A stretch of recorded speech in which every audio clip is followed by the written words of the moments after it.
Assalamualaikum kawan-kawan, berjumpa kembali dengan kami Bahas-Bahas Channel.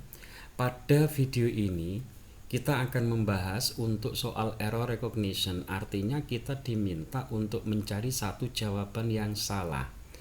Salam hormat kami terlebih dahulu kepada Bapak Ibu Guru dan pengajar NKRI. Baik, kita mulai. Untuk melihat soal ini kita ditanya apakah jawaban A ini benar atau salah. Kawan-kawan, yang pertama yang harus kita perhatikan,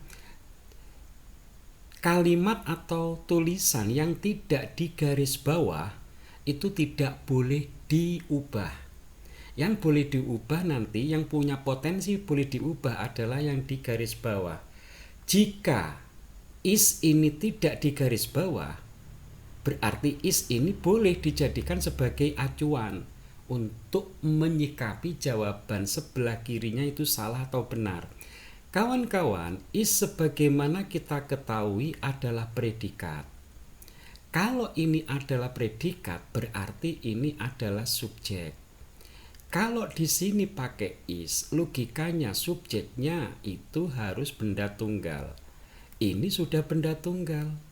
Berarti jawaban A, yaitu tulisan seperti ini sudah benar. Maka jangan dipilih, karena kita disuruh mencari yang salah. Maka jawaban A adalah benar. Untuk jawaban A, ini dasar babnya apa? Dasar babnya namanya adalah concord. Concord itu persesuaian antara subjek dan predikat. Maksudnya, kalau subjeknya tunggal, ya di sini nanti predikatnya harus mengandung jawaban-jawaban yang belakangnya huruf S. Misalnya is, misalnya was, misalnya verb 1 ditambah S atau ES, misalnya does, misalnya has plus verb 3. Ini nanti apabila subjeknya adalah tunggal. Sementara itu bila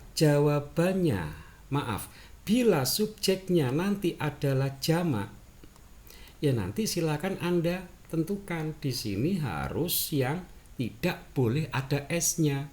Berarti lawannya is adalah are. Lawannya was adalah were. Lawannya verb 1 plus S adalah verb 1 tanpa S. Lawannya does adalah lawannya does adalah do, lawannya has adalah have. Ini untuk menandakan subjeknya subjek jamak. Nah, di soal ini kan sudah subjek tunggal, berarti betul dong jawabannya mengandung huruf S. Maka A jangan dipilih. Untuk soal yang kedua, jawaban B, maksudnya bagaimana ini? Jawaban B, kawan-kawan, Anda mulai memperhatikannya dari sini. Ini namanya adalah determiner. Determiner itu pembatas. Kalau ada pembatas, ada determiner, di sini nanti ditambahkan benda.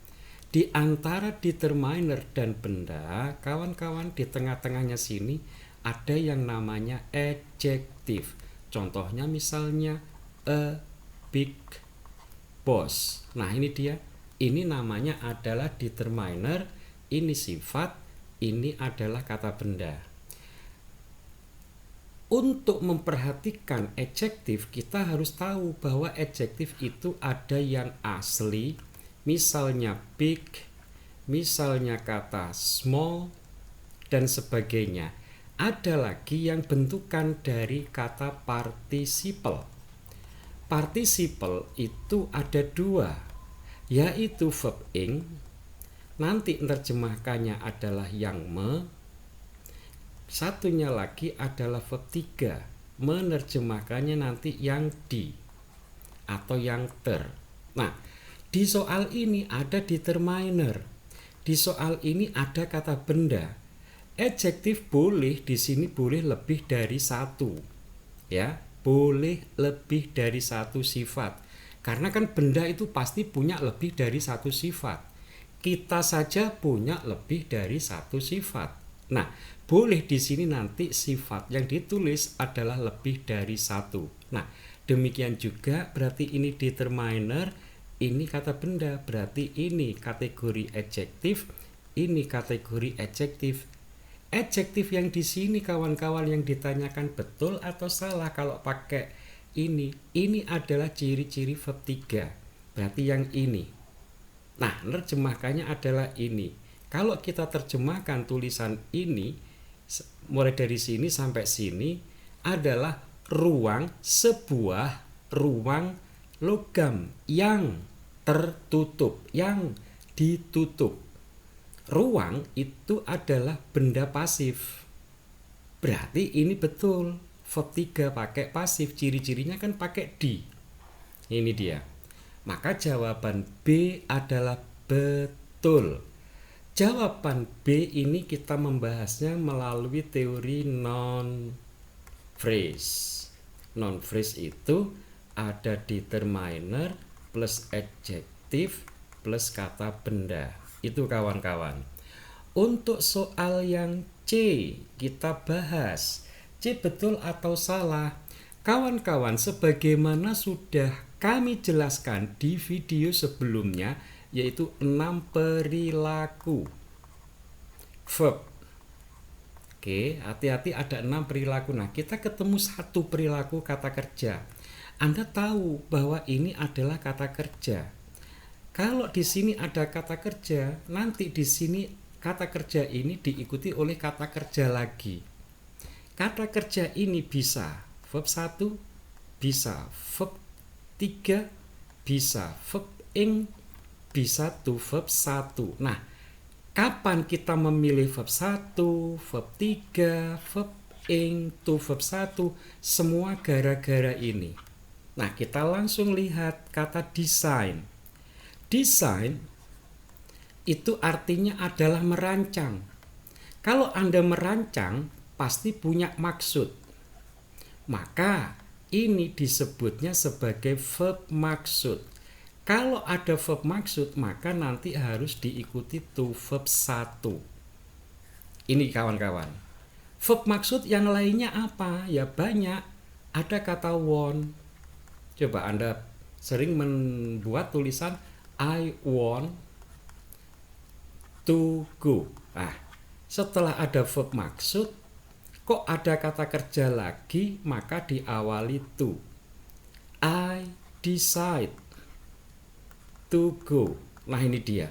Ini verb maksud, maka harus diikuti to verb 1. Ini jawaban yang harus Anda ambil karena ini salah. Seharusnya pakai to verb 1. Begitu kawan-kawan.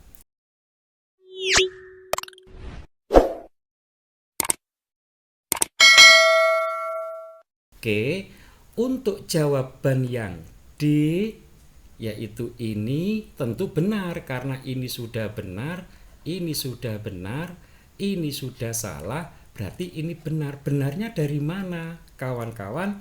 Bahwa Anda harus tahu ini namanya adalah preposisi. Kalau ini preposisi diikuti kata benda. Pressure, tekanan itu kata benda. Lagi kita tahu bahwa ini preposisi.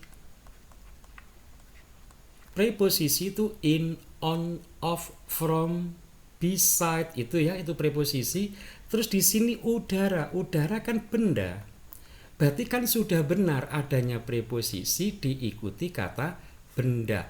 Ini nama babnya namanya adalah object of preposition. Oke. Maka itu pembahasan untuk 4 pilihan yang sudah kita bahas. Semoga bermanfaat. Terima kasih. Wassalamualaikum warahmatullahi wabarakatuh.